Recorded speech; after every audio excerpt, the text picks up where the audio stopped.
Patriots fans, today we have a super special show, and I'm going to tell you why. My name is Aaron. You guys know on the daily Patriots content, don't miss out. Hit the subscribe button as we climb over 7,000 up into the stratosphere. Don't miss out. Hit the like button as well because you're great people, and comment below. Today, one topic only, and it's important if you're a true football guy or gal. I know there's gals out there, not forgetting you. If you are a true football fan, you're going to want to talk about it because, as I said, it's special. It's pertaining to special teams. Yes, I'm going with that joke, and I'm sticking with it. I don't care if you think it's funny or not. I'm going with it. Joey Slye is leaving the Patriots. He's peacing out, and he is going to the Tennessee Titans to try to replace Nick Folk, who is obviously no longer with the Tennessee Titans. So I think this is great news for the New England Patriots. Again, let's jump right into Joey Slye, his stats. He was, throughout the league, he was a journeyman. He played for the Panthers, the Texans, the 49ers, Washington, the Commies for a little bit, and then he came to the New England Patriots. He went a whopping, I would say C+, field goal percentage, 78.8. Listen, C's get degrees. If you're one of my C guys, say amen. But when it comes down to it, there was some kicks that he should have made in a couple games that could have helped the Patriots, maybe give them a little momentum. Who knows? But let's be real. 26 for 33 is not going to cut it, should not cut it in the NFL. If we look at Chris Boswell for the Pittsburgh Steelers, let's just say this. The past 2 years, he's been 93.5, 93.2, 41 out of 44 field goals, 13 of 15 from 50 plus. Ladies and gentlemen, the Patriots need a kicker like that. Now, here is the dilemma at hand, and what the Patriots need to ask is, what is the next steps? Now, you do have one kicker right now in John Parker Romeo. My fault, Romeo. We're out there. Nope, not going that way. But John Parker Romo is on the team. If you remember, he was picked up this past year. Now he has played 4 games for the Vikings, went a crazy 11 for 12, so just about 92%, and was 1 of 1 from 50, 4 of 5 from 40 to 49. Now, again, 27 years old, ages for kickers, there's a lot of older kickers in the league, and we'll get into some of those numbers in just a second. But again, I don't think John Parker Romo is the long-term solution. I don't think it is. We will talk about the Patriots potentially drafting a kicker. We will get into that. But as well, the bigger question is, if not John Parker Romo, then who will it be for the Patriots? Now, a lot of you are probably thinking, Aaron, this is stupid. We're talking about kickers. No, that would be absurd to ignore an important position like this. I've seen too many, whether it's NFL teams, college teams, that don't have a great kicker. Now, obviously, when you are in the red zone or you're on the other side of the field, you want to be able to capitalize and get points. If you can't get in the end zone, you want to get the ball through the uprights. You want to get at least 3 points. Now, a lot of analytics have been showing teams going for it more on 4th down. We know that. And so, yes, possibly could change the kicking game a little bit, but it is important that you have a guy where it's, hey, we're calling your number to go out there to kick a field goal. We want 3 points. That's the deal. Now, is John Parker Romo that guy? Right now, I'm telling you, no, he is not that guy. So we look at first free agency. Now, at the top of the list, first, obviously, we're not going to go that one because he's already been taken. But Nick Folk from the Titans, last year, 21 of 22, already better than Joey Slye, and 5 of 5 from 50 plus. Now, this fall, he will be 41. But he could be your buffer guy. Bring him back to New England and let him be your buffer if you draft a kicker, which I think is likely, and we will talk about that in a minute. I do like, as well, you look at some other names on this list. I'm not totally against a guy like Matt Prater either. Some people are really down on him. Again, also older, just like Folk. So age is going to be catching up to him. It's going to be very quick, but at the same time, he has that experience. and I don't mind him at all. Again, Joey Slye, he's already been picked, and we're not even going to go down to punters. So again, I think option number one in free agency would say, hey, Nick Folk, let's bring him back. He has experience. We have not had a good kicker since he left. So I think that's number one. Number two, you look to the draft. Now, in the draft, there's always not a lot of kickers that are on the draft board. Now, there's literally only one that I have heard of going into this, I'll be honest, and that was Ben Sauls, because you would say Saul, so Sauls, Ben Sauls, from Pittsburgh, senior. We'll get into his stats in a minute. And then Andres Borregalas. I looked that up.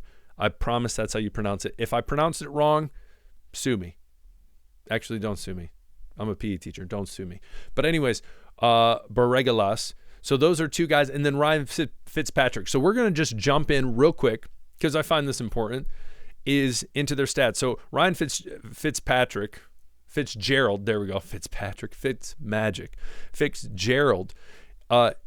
We know 2023, when he went 19 of 21, so 90% field goal percentage, pretty solid. Did not attempt one from 50 plus. Was 59 or was 5 of 6 from 40 to 49.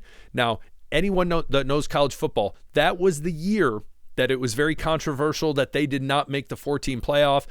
They Jordan Travis was their quarterback. They had all these different guys. Jaheim Bell was on the team. They had a lot of weapons. They ended up getting absolutely throttled in a bowl game. I believe that was against Georgia. I can't fully remember. Now, again, they were on their third string quarterback. A lot of people sat, including, I believe, Keon Coleman and others.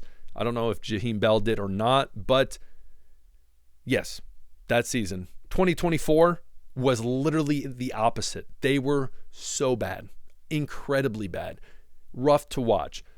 From kicking field goals, though, he was perfect. 13 of 13. He was 5 of 5 from 50. I think that's a big reason CBS has him ranked at number one. His longest being a solid 59 yards.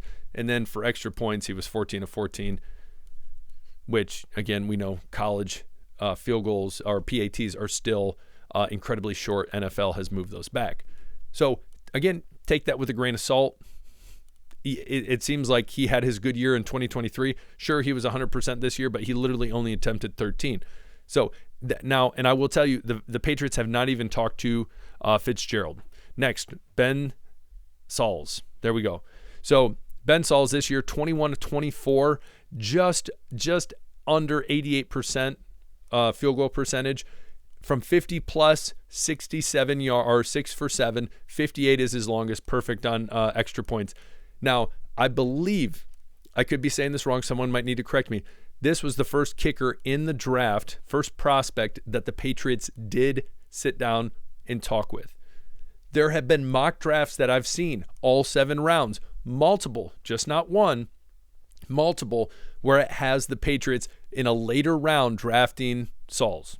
So, again, that's probably because they saw, hey, they communicated with him. That doesn't always mean just because a team talks to a player that they're more privy to them.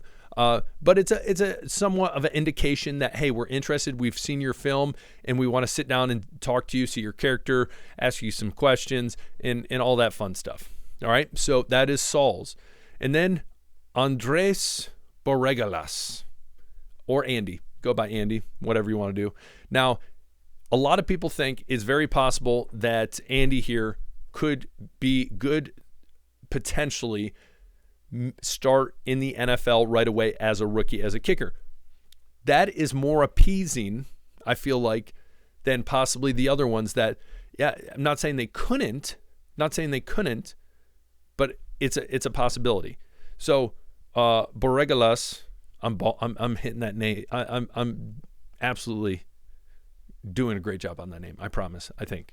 So 18 of 19, about 95%. But here's the deal.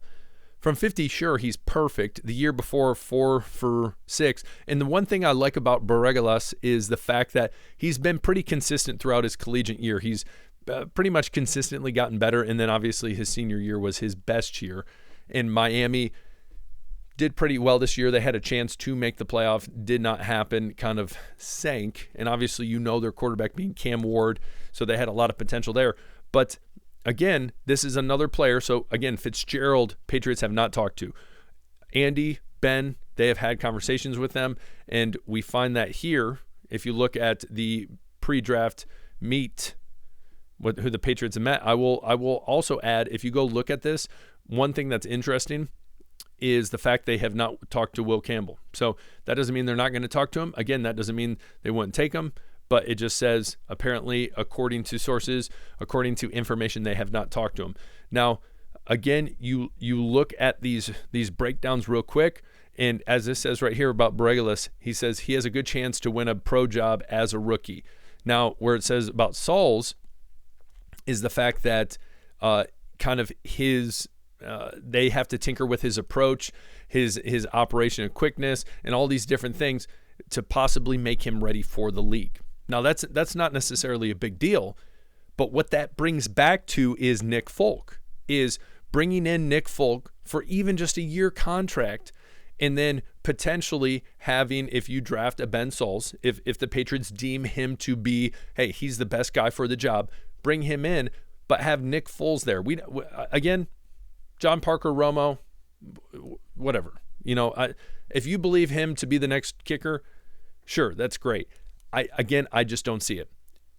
But I believe the same thing with Bregelis, is if he comes in, still, sure, he might have what it takes to be a starter right away in the NFL, but there's nothing wrong with having a Nick Folks.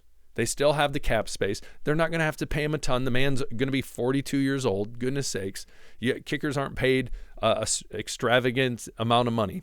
So bring him in, have him kick, but then draft one of these guys. And I think I will tell you this, I'm going to put my stamp of approval on this. I'm going to say this with conviction.